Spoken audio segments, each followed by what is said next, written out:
The Merchant of Venice, As You Like It, Henry VI and Richard III will be staged in Vanier Park to celebrate the 22nd season of Bard on the Beach. New main stage tent and all. It is my pleasure to welcome Shakespearean actor, artistic director, and founder of Bard on the Beach, Christopher Gaze, to Studio 4 to tell us more. Nice to see you again, sir. You too, Fanny. Have you been knighted yet? I'd like to be, but I haven't been. Well, call the Bristol Old Vic. Yeah. Isn't that where you trained? Yeah. At the Bristol Old Vic? Bristol Old Vic in Bristol in England. Yes. Yeah. It was a wonderful theatre school. And did the Queen ever visit? Not while I was there. There were various other queens, but not her. I'm no. sure. Yeah. Well, the chances of you being knighted, well, you never know. It's small, but it's small. a nice fantasy. There is a Lord Black. There is a Lord Black. That's a bit Shakespearean. Is he Canadian?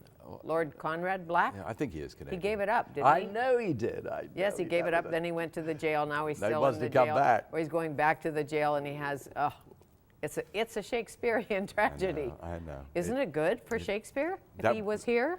It's fantastic. Yeah. He might write a play about it if he has to go inside again. Poor bugger. Well, why not? Why wouldn't he? Yeah. Yeah. Okay. Now, you, the founder of Bard on the Beach, I called you a Shakespearean actor, and you're an actor too. Don't just have to be a Shakespearean actor. That's right. When did Bard come to mind for you? Did you start the whole shebang? I had the idea and the initiative in 1989. I was directing a group that had asked me to direct them in a piece called Under Milk Wood. And we did it for the Vancouver Fringe Festival. Right. And about 2/3 of the way through the process, one evening, we were in a bar, the Fringe Bar, and I said, I have an idea. It wasn't an original idea. Right. I'd been part of a Shakespeare festival in Edmonton in 1980 and 81, and Vancouver in 83 and 84, and both had died in their second seasons. And a lot of people had tried to get the Shakespeare Festival going again in Vancouver. But in 1989, I just thought it came to the time in my life that I thought, now is the time, and I would like to do this. And I spoke to that group of people, and I said, will you do it with me? And they said they would, and that's what happened. Okay, and when it began? Yep. What was up? One tent? Two? Yes, we had this one little tent that I think the Children's Festival virtually gave us for the summer. On loan. Yeah, on loan for the summer. And we had a dressing tent which was yellow. So when the sun shone, as it did in the summer at 8 o'clock at night, and the actors were putting on their makeup, they were yellow as they looked. It was hard because we were doing Midsummer Night Dream. They had to put green on, so it was very odd. I bet it was. Yeah, and along the way, was there ever a year when you thought, as arts and culture funding goes, we're about ready to roll up camp? Fortunately, the thing with Bard is that we have never, ever relied on arts and culture funding. Phew. Yes, we've had contributions specifically now with the new theatre, but in all those, the last 21 seasons, up to now the 22nd, yes, the city has contributed, and they did the very first year, and deeply grateful, but at modest levels. And the same for the province. Canada Council did in the very first year, which made all the difference. They had a program then called the Explorations Grant, and it was given to me to explore the idea, which essentially gave us the lift. But we don't get Canada Council funding because essentially Shakespeare wasn't a Canadian. Right. No, and also you tell timeless, mesmerizing tales. Yep. About passion and disguise. That's right. And misplaced affection. That's right. And I must say, I have no moan about that. Yes, it's nice and wonderful thing when city, province, federals get up and say, hey, here's something to help you out because you're doing something fantastic for Vancouver. But we don't rely on it, and that gives us a very, very healthy position. Very much so. But this year you have a new tent because of a small corporate donation, or would that be a large corporate donation? Well, it was very large. BMO stepped up and they gave us $500,000 to help pay for this new main stage theatre and a lot of other things that we're doing down on the site. I should stop calling it a tent. Yeah, it's really. Yeah, they gave the money essentially for the theatre and the tent that covers it, because we started from the inside out. 2 or 3 years ago as we considered all this, as we wanted to have this new theatre, but we wanted the theatre to be our theatre that would work best for what we do. So we started with the design of that theatre, and then we went to a tent manufacturer and said, cover that. Okay, and what will change for the viewer, for the fan of Bard? So you're in the new semi-permanent theater. Mm-hmm. What changes? More seats, obviously. Yeah, 220 better more sound. seats. I think the sound's as good as it was before. And I think it will get better too as we acoustically work on that over the next year or two. Right. Everything that everyone loved about Bard is there, but it's enhanced. It's better. The view, of course, is there. Everyone loves that indoor-outdoor feeling. Sure. They're serving sushi at baseball. Well, we aren't serving, but you can buy a picnic when you come to Bard, and it'll be there waiting for you and all that kind of thing. Tell me about the evening. Set the scene. How first of all, how is it picked, the season? As You Like It this year, The Merchant of Venice, Henry VI, Henry VI, Richard III. Yeah. Who figures that out? I do. How? That's my job. Probably 18 months before the season, I would select that along with the various committees that support me and my associate directors and so on. Okay. But I mean, that's my responsibility finally to say, this is what we're doing. Casting too?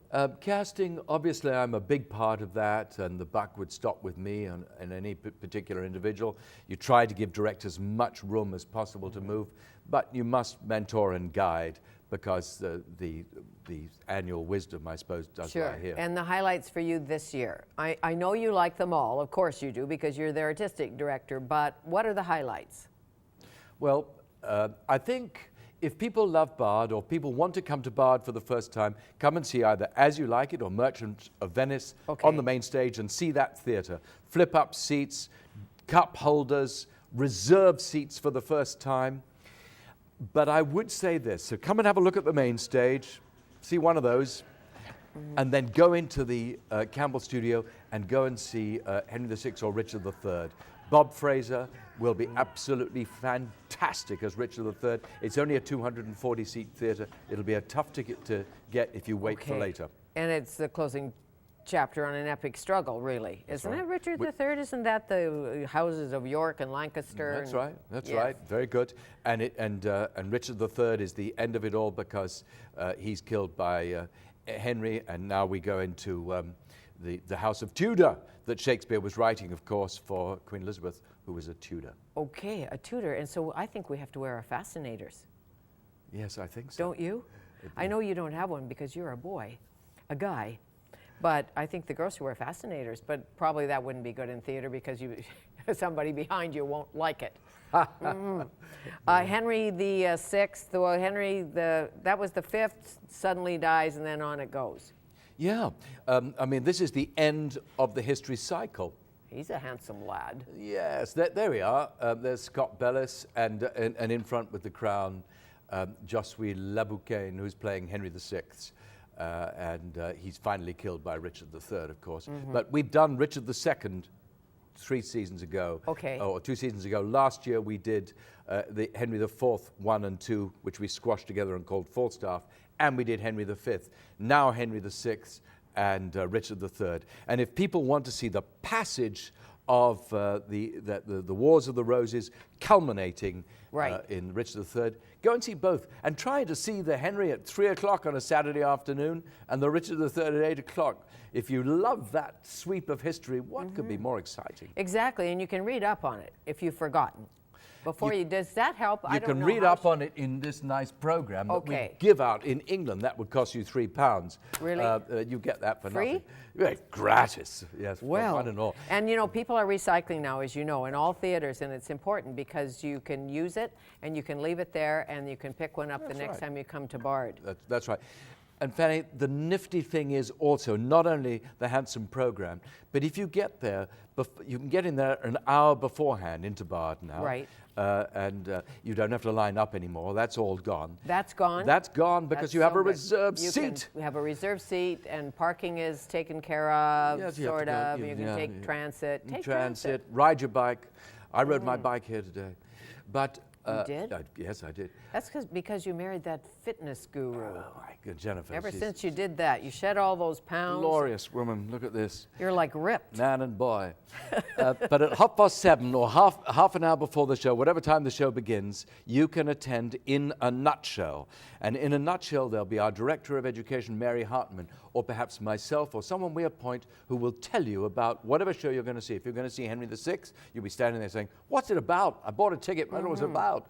And we'll tell you in 8 or 9 minutes what it's about, so you'll feel smart when you get in there. Well, I always, we didn't take a lot of Shakespeare in Montana, you can imagine. I learned about Billy the Kid. I know. And people like that, but not a lot about Shylock. But cowboys love Shakespeare. Of course, of course. And people who like Westerns like Shakespeare. It's the same kind of thing, in a sense. You die, you get shot, your head lopped off. I know, fall in love. Misplaced, and romance. So you promise, romance, drama. Yes, a bit of tragedy. Dualism, youth against age. Yes, and comedy, and just the beauty of Bard, the beauty of the event of Bard on the Beach, which is this glorious event. Yes, and are you acting this year I'm not at acting, all? no, I've been raising money so we can pay for all this. Okay, and do you miss it? Would you like to do a role next year, maybe? Yes, we'll see about next year. Do you have a favorite role? I'd just like to play Bottom in A Midsummer Night's Dream, but I'm maybe a bit old for it now, but I'll have to think of something else. Maybe Romeo. Yeah. Romeo. You could play Juliet. I could play Juliet, It'd they'd be a say. different version. Well, it'd be in the I'm a Goner's home. But we could pretend. That's right. Okay, so nice to see you. You too, thank you. Christopher Gaze, Bard on the Beach, until September. It says 2011 on my card. Does that mean end is? Yes, the last weekend, it's about the 24th. About the 24th. So all the way through September. I thought, okay. Yeah, it's a long, great. long summer. But Long summer, what nights? Every night? yeah, every night, but on Mondays, Corleone Men's Choir in the last 2 Mondays in June, and we do Figaro the last weekend of August and Labor Day. Opera, beautiful. Well, you can never Figaro enough. And the Canucks have to win tonight. You know that. Tonight, we will do it. Tonight.